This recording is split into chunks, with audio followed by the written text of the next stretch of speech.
10월 15일 오늘의 말씀은 역대하 25장 14절에서 28절입니다. 아마샤가 에돔 사람들을 죽이고 돌아올 때 세일 자손의 신들을 가져와서 자신의 신으로 세우고 그것들 앞에 경배하며 분향한지라. 그러므로 여호와께서 아마샤에게 진노하사 한 선지자를 그에게 보내시니 그가 이르되 저 백성의 신들이 그들의 백성을 왕의 손에서 능히 구원하지 못하였거늘 왕은 어찌하여 그 신들에게 구하나이까 하며 선지자가 아직 그에게 말할 때에 왕이 그에게 이르되 우리가 너를 왕의 모사로 삼았느냐 그치라 어찌하여 맞으려 하느냐 하니 선지자가 그치며 이르되 왕이 이 일을 행하고 나의 경고를 듣지 아니하니 하나님이 왕을 멸하시기로 작정하신 줄 아노라 하였더라. 유다 왕 아마샤가 상의하고 예후의 손자 여호아스의 아들 이스라엘 왕 요아스에게 사신을 보내어 이르되 오라 서로 대면하자 한지라. 이스라엘 왕 요아스가 유다 왕 아마샤에게 사람을 보내어 이르되 레바논 가시나무가 레바논 백향목에게 전가를 보내어 이르기를 내 딸을 내 아들에게 주어 아내로 삼게 하라 하였더니 레바논 들짐승이 지나가다가 그 가시나무를 짓밟았느니라. 내가 에돔 사람들을 쳤다고 내 마음이 교만하여 자긍하는도다. 내 궁에나 있으라. 어찌하여 화를 자초하여 너와 유다가 함께 망하고자 하느냐 하나. 아마샤가 듣지 아니하였으니 이는 하나님께로 말미암은 것이라. 그들이 에돔 신들에게 구하였으므로 그 대적의 손에 넘기려 하심이더라. 이스라엘 왕 요아스가 올라와서 유다 왕 아마샤와 더불어 유다의 벳세메스에서 대면하였더니 유다가 이스라엘 앞에서 패하여 각기 장막으로 도망한지라.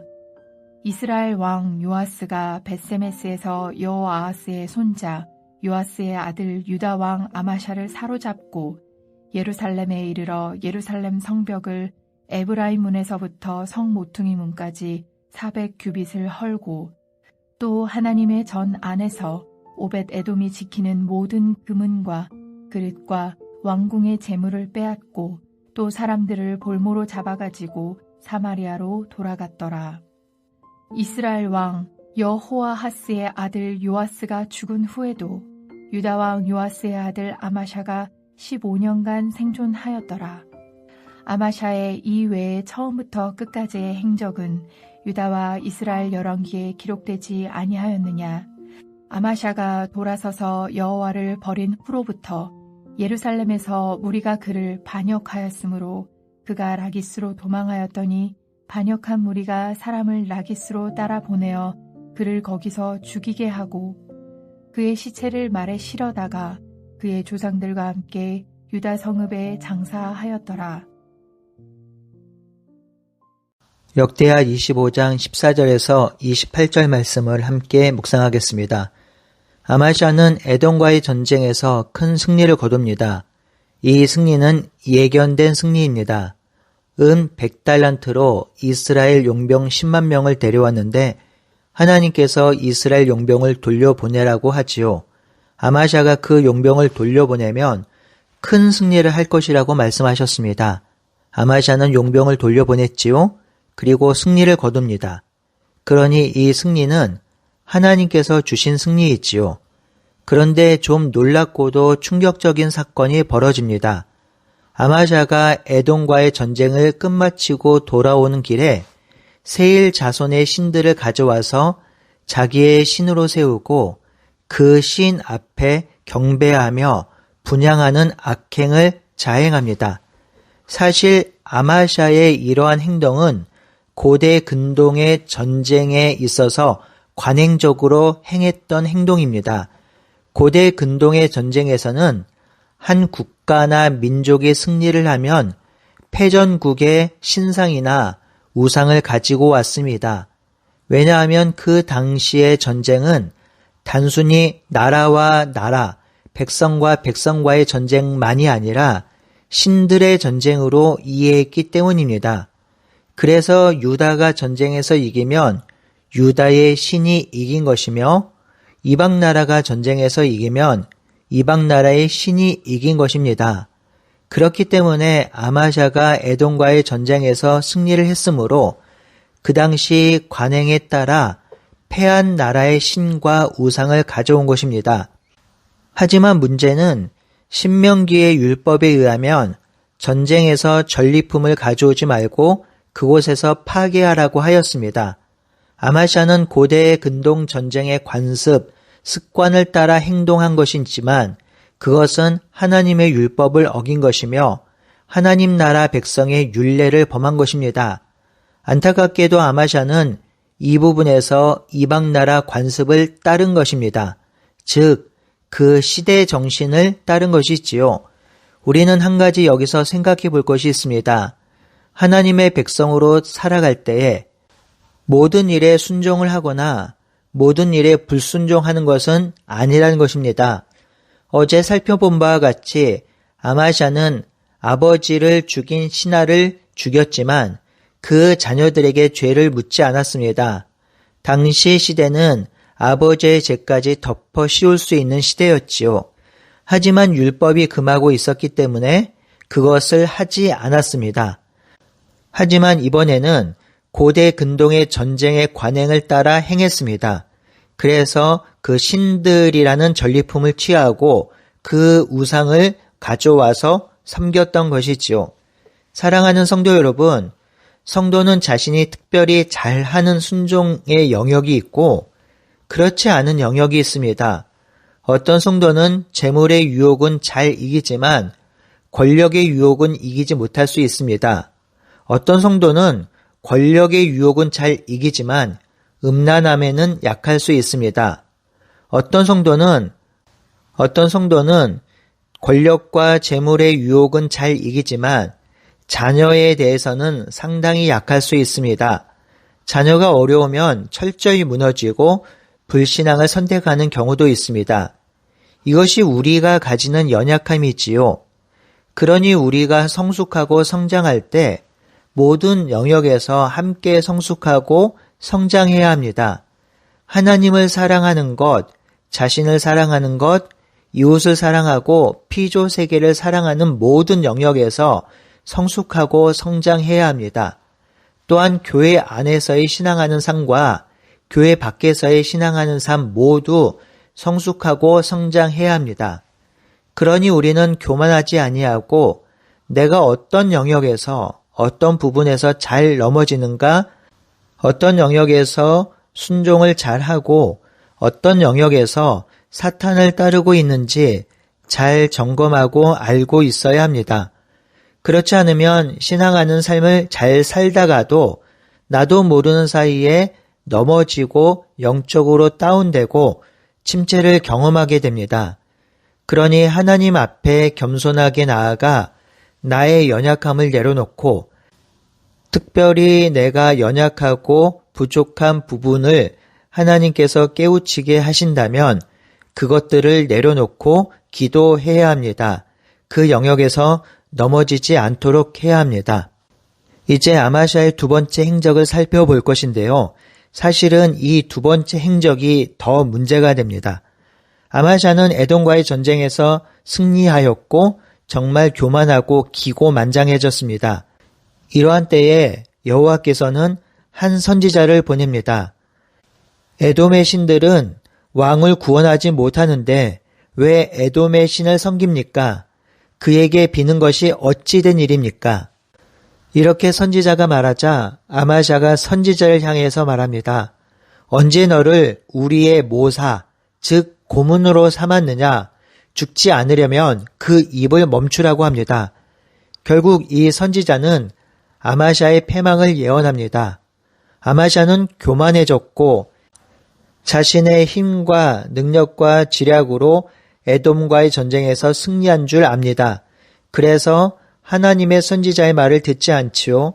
성도 여러분, 이 부분은 역대하에서 반복적으로 나오는 패턴으로 우리가 눈여겨보아야 하지요. 바로 하나님과 세상을 함께 섬기며 내 뜻을 이루는 교만함입니다. 분명히 말씀드리지만 이 교만은 패망의 선봉입니다. 왜냐하면 교만함은 남의 말을 듣지 않는 데서 시작하기 때문입니다. 솔로몬이 가장 대표적인 예이지요. 솔로몬은 1,000마리 소로 제사를 드리고 나서 하나님께 구한 것이 바로 듣는 마음입니다. 그런데 이 듣는 마음이 솔로몬 후기 통치로 갈수록 없어집니다. 그래서 솔로몬은 그 마지막에 그 모양 그 꼴이 된 것입니다. 아마샤도 이처럼 교만하게 되었는데요. 이 교만함의 끝이 여기가 아닙니다. 아마샤는 자기의 능력이 에돔과의 전쟁에서 승리한 줄 알고 참모들과 모여서 이스라엘과 전쟁하기로 결정합니다. 북이스라엘 왕 요아스에게 전쟁하자고 합니다. 그러자 북이스라엘의 요아스는 보잘것없는 가시나무가 고상한 백향목과 결혼 동맹을 요구했다가 오히려 지나가던 동물에게 짓밟 폈다고 우회적으로 응답합니다. 구약 성경에서는 이렇게 요점을 찌르는 간결한 이야기들이 흔히 거만한 자들을 풍자할 때 자주 이용됩니다. 북이스라엘 왕도 지금 아마샤가 교만해 있다는 사실을 알고 있습니다. 이에 요아스는 당신이 에돔 전쟁에서 승리하여 스스로 대견하게 여기고 자랑하고 건방을 떨지만 차라리 그냥 계시는 것이 나을 텐데 왜 화를 불러 이렇게 패망을 자초합니까? 라고 합니다. 이쯤 되면 아마샤는 좀 듣고 돌이켰어야 합니다. 하지만 이 말을 아마샤가 듣지 아니하며 결국 두 나라 가운데 전쟁이 일어납니다. 역대기 저자는 20절에 보면 아마샤가 듣지 아니한 이유를 아마샤가 하나님께 구하지 않고 에돔 신들에게 구했기 때문이라 합니다. 결국 하나님의 말씀을 멀리했기 때문에 더 이상 하나님의 보호를 받을 수 없는 상황이 된 것이지요. 이 아마샤의 교만으로 유다의 벳세메스에서 전쟁이 일어났고 남유다는 북이스라엘의 요아스에게 패하여 뿔뿔이 흩어졌습니다. 요아스는 아마샤를 사로잡아 예루살렘으로 돌아왔습니다. 그리고 예루살렘 성벽, 즉 에브라임 문에서부터 성 모퉁이 문에 이르기까지 400자 길이의 성벽을 허물었습니다. 또한 성전 안에 에벤 에돔이 지키는 모든 금과 은과 그릇을 약탈해 가고 왕궁의 보물 창고를 약탈해 가고 사람까지 볼모로 잡아가서 사마리아로 돌아갔습니다. 아마샤는 요아스보다 15년을 더 살긴 했지만 그 시간은 도망하여 살아간 시간입니다. 이 전쟁이 화근이 되어 아마샤는 라기스로 도주하였기 때문이지요. 역사를 보면 많은 사람들이 큰 승리를 한다든지 그리고 훌륭한 업적을 남긴 뒤에 얼마 가지 못하고 인생의 내리막길을 걷는 경우 위기를 경험하는 것을 자주 목격합니다. 여러 가지 이유가 있겠지만 가장 큰 원인은 교만 때문입니다. 교만하면 남의 이야기가 들리지 않습니다. 하나님의 말씀이 들리지 않습니다. 누구의 말도 들리지 않고 듣지 않습니다. 자기의 소견대로 행하고 자기가 하고픈 대로 행합니다. 이것이 바로 교만이지요. 사사시대가 그러했습니다. 자기의 소견대로 자기가 보고 싶은 대로 듣고 싶은 대로 행했던 것이지요. 유다의 왕들 옆에 항상 선지자가 하나님의 말씀을 전하였습니다. 안 그런 적이 거의 없지요. 그런데 많은 왕들은 교만하여져서 이 하나님의 말씀을 전하는 선지자의 말을 듣지 않습니다. 귀를 닫은 것이지요. 그러니 많은 왕들이 삶의 방향을 잃고 의미를 잃고 소망을 잃고 살아갔던 것입니다. 세상에서 제일 불쌍한 사람이 듣지 않는 사람입니다. 우리 자녀들이 듣지 않는다고 생각해 보십시오. 얼마나 슬픈 일이 벌어질까요? 아마샤는 철저히 교만해집니다. 그래서 선지자의 말을 듣지 않습니다. 사랑하는 성도 여러분, 저와 여러분들 오늘 본문을 우리 마음속에 깊이 새겨봅시다. 하나님의 말씀을 들읍시다. 내 속에 역사하시는 성령님의 음성을 들읍시다. 쉽지 않은 이 인생 가운데, 하루하루 버겁게 살아가는 인생 가운데 나를 의지하지 않고 하나님을 의지합시다. 이것이 승리하는 삶입니다. 하나님의 말씀을 듣고 순종합시다. 이것이 올바르게 사는 삶입니다. 그러니 오늘 하루도 하나님께서 우리 삶 가운데 말씀하실 때에 그 말씀을 듣고 순종하며 살아가는 오늘 하루가 되길 바라고 소원합니다. 함께 기도하겠습니다. 하나님, 아마시아의 행적을 통해서 우리의 삶에 적용이 되게 하여 주시옵소서. 하나님, 우리가 교만하지 아니하고 하나님의 음성과 말씀을 듣게 하여 주시고 성경에 기록된 대로 살아갈 수 있도록 인도해 주시옵소서.